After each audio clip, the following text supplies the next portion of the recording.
वो ऑफ कर दीजिए। Okay, good morning students of class 9. Good morning to class 9th students. Okay, as we know that on yesterday, before yesterday and on previous day we had discussed about the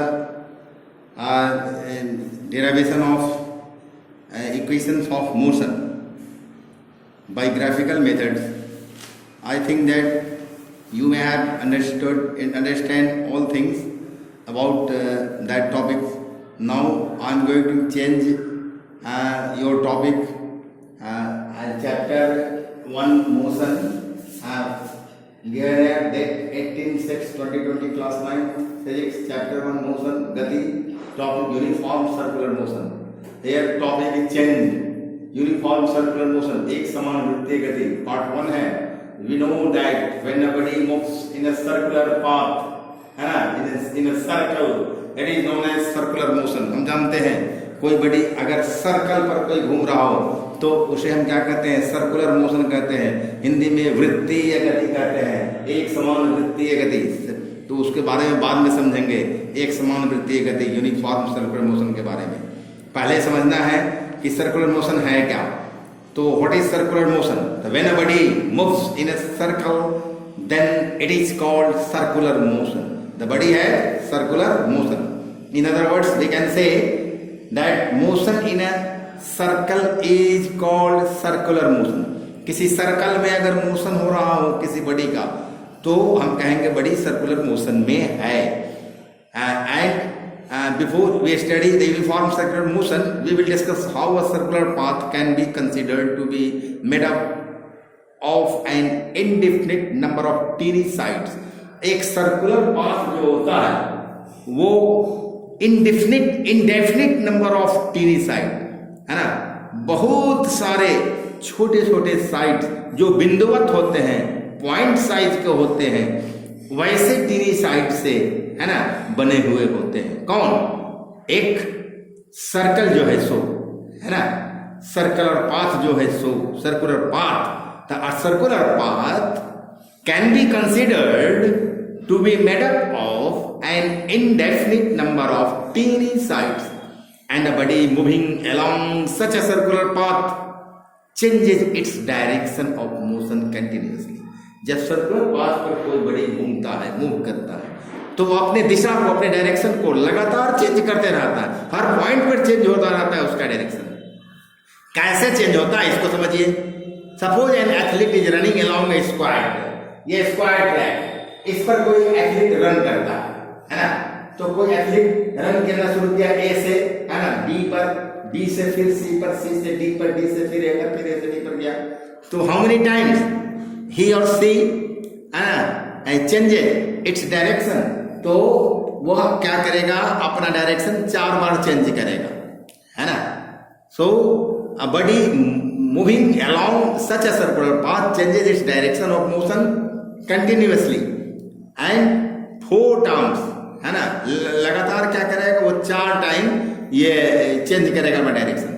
so athlete in running along a square track, है ना, while running along the square track which have 4 sides, 4 sides है उसका, देखिए 4 sides, है ना. the athlete has to change his direction of motion 4 times. 4 बार अपना direction of motion change करेगा. अब आगे देखिए, है ना, क्योंकि इससे स्क्वायर ट्रैक का 4 कॉर्नर होते हैं, कॉर्नर ए, कॉर्नर बी, कॉर्नर सी, कॉर्नर डी, 4 कॉर्नर है, इसलिए 4 बार डायरेक्शन चेंज करेंगे. अब देखिए यहाँ पर हेक्सागोनल ट्रैक है, 6 भुजाओं वाला ट्रैक हेक्सागोनल, है ना. A B, B C, C D, D E, है ना, ई एफ, एफ ए, ये 6 साइड्स हैं यहाँ. तो हेक्सागोनल ट्रैक है. सपोज एन एथलीट, है ना, ये suppose the athlete runs along a hexagonal track. हेक्सागोनल ट्रैक पर रन करता है. While running along the hexagonal track having 6 sides, the athlete has to change his direction of motion 6 times. 6 times change करेगा direction of motion, क्योंकि यहाँ 6 corners हैं इस हेक्सागोनल फिगर में, हेक्सागोनल पाथ में या ट्रैक में 6 कॉर्नर ही 6 टाइम चेंज करेगा, है ना. कौन कौन है? A B C D E F, 6 हो गए ना, 6। उसी तरह से ये ऑक्टागोनल ट्रैक है, 8 साइड्स है ना। While running along the octagonal track having 8 sides, octagonal track having 8 sides, 8 sides है, A B C D E है ना, F G H, ये 8 साइड होते हैं। ऑक्टागोनल ट्रैक है जिसमें 8 साइड है ना। Therefore the number of sides of a track क्या होगा? ये 8 है। Therefore the athlete has to change his direction of motion 8 times, 8 बार उसको डायरेक्शन ऑफ मोशन को चेंज करना ऑक्टागोनल ट्रैक पर, है ना। क्योंकि क्योंकि इस ऑक्टागोनल ट्रैक में 8 कॉर्नर है, समझ गए? A B C D E F G and H, है ना। Therefore as the number of sides of a track increases, जैसे ट्रैक का नंबर ऑफ साइड इंक्रीज करता है, the direction of an athlete running along it changes more and more frequently. तो athlete का direction जो है मोर फ्रीक्वेंटली चेंज हो रहा है। देखिए ना, यहाँ से इस डायरेक्शन गया, बी पर आकर के डायरेक्शन चेंज हो गया, सी से आकर फिर डायरेक्शन चेंज हो गया, मतलब ये तो 8 बार डायरेक्शन का चेंज हो रहा है ना। उसी तरह से अगर 10 साइड वाला कोई फिगर हो जाए, 12 साइड वाला फिगर हो जाए, 50 साइड वाला फिगर हो जाए, वो 100 साइड वाला फिगर कोई हो जाए, तो 100 टाइम डायरेक्शन चेंज करेगा आपका, है ना। डायरेक्शन ऑफ मोशन चेंज करेगा, तो भी 100 कॉर्नर्स उसमें होंगे। इस तरह से अगर इंडेफिनिट साइड वाला हो जाए, तो ऐसा कोई पाथ जिसमें इंडेफिनिट साइड हो, तो वो पाथ कैसा बनेगा? सर्कुलर पाथ बन जाएगा, या ऐसा सर्कुलर ट्रैक बन जाएगा, इंडेफिनिट नंबर ऑफ साइड्स हो जाएंगे। तो फिर वो एथलीट कितने बार चेंज करेगा? ये direction of motion indefinite times change करेगा, क्योंकि इंडेफिनिट कॉर्नर्स इसमें है, इसलिए इंडेफिनिट टाइम्स चेंज करेगा। So and when the athlete runs along a circular track, then his direction of motion changes continuously change होता रहेगा, है ना। In general we can say that when a body moves along a circular path, the direction of motion keeps continuously changing, लगातार change होता रहता है ना। So if an athlete moves with a constant speed, अगर कोई athlete constant speed से move करता है ना, कांस्टेंट स्पीड से, है ना, इन ए स्पेसिफाइड डायरेक्शन, अगर मान लीजिए कि ये कोई एथलीट जो है मूव करता है कांस्टेंट स्पीड से अलोंग अ सर्कुलर पाथ में मूव करता है, then the velocity of the athlete will be constant, है ना। वेलोसिटी क्या होगा? उसका क्या कांस्टेंट होगा? नहीं कांस्टेंट होगा, है ना। The velocity of the athlete will not be constant, है ना, because velocity is the speed in a specified direction.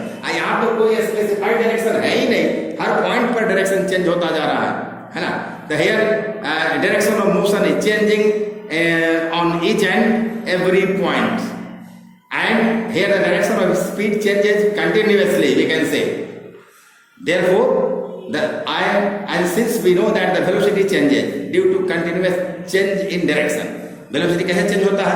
लगातार डायरेक्शन अगर चेंज होता रहेगा तो वेलोसिटी भी चेंज होगा।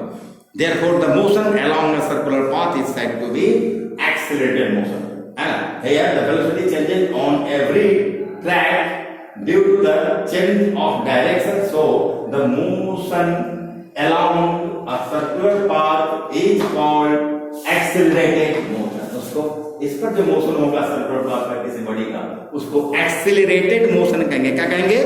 एक्सेलरेटेड मोशन कहेंगे। So when a body moves in a circular path with uniform speed, it means constant speed, its motion is called uniform circular motion। अगर speed constant है तो उसको कहेंगे यूनिफॉर्म सर्कुलर मोशन, है ना।